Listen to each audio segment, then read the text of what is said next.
Здравейте на всички! Вие сте с Гери и в това видео ще ви покажа нещата ми на Сой Луна. Така, първото нещо, което ще ви покажа, вие сте го виждали. Това са моите кънки на Сой Луна. Няма да ви говоря много за тях, защото вие вече знаете, че тук пише Сой Луна. И ето ги самите кънки. Ето.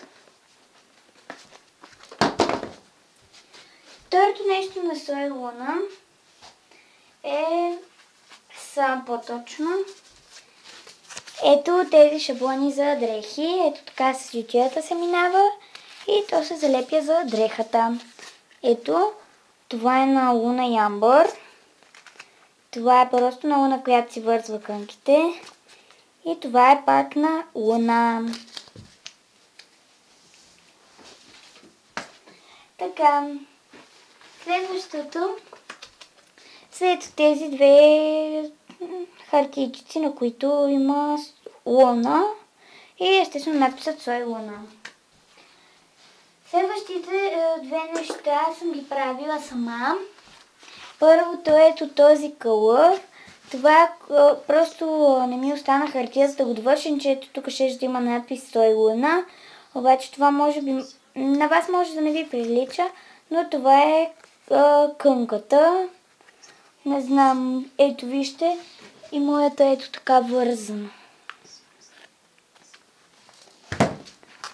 Другото нещо, което съм аз направила е ето това, тефтерче на Сой Луна. Ето, така се отваря. Ето тук Луна, надписа Сой Луна. Ето тук има кънчица, на която пише Луна. Тук има Yes. Тук просто кънка, тук пише Сой Луна. Вътре аз рисувам.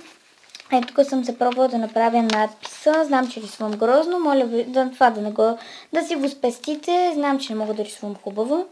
Ето тук една каска. Тук може. Ето това тук съм се пробвала да нарисувам. След това е този надпис.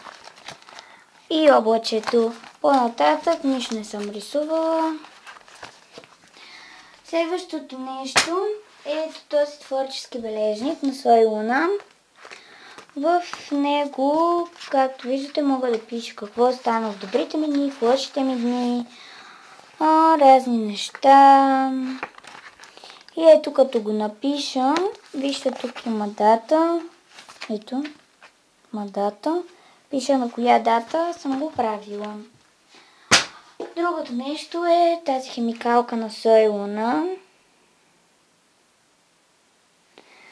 И последното нещо е ето тази кърпа, която и сега ще ви я покажа. Ето я кърпата. Това е Луна, която пак се връзва връзките на кънките. Ето това тук е Али. Здравейте! И ето двата ми плаката на Сой Луна. Луна, до нея пише весело, отдолу пише еха. Али се ядосва. Чичкото. Нали разбра ги? Да, и тук на този плакат пише винаги се смей, Луна и Матео. Ами това бяха нещата ми на Сой Луна, дано да ви е харесало. И така. Гледайте на следващите ми видеа, естествено, ако ви е интересно. Ако е така, абонирайте се за мен, абонирайте се за канала ми, харесайте този клип. Сега може да си кажем ай чао!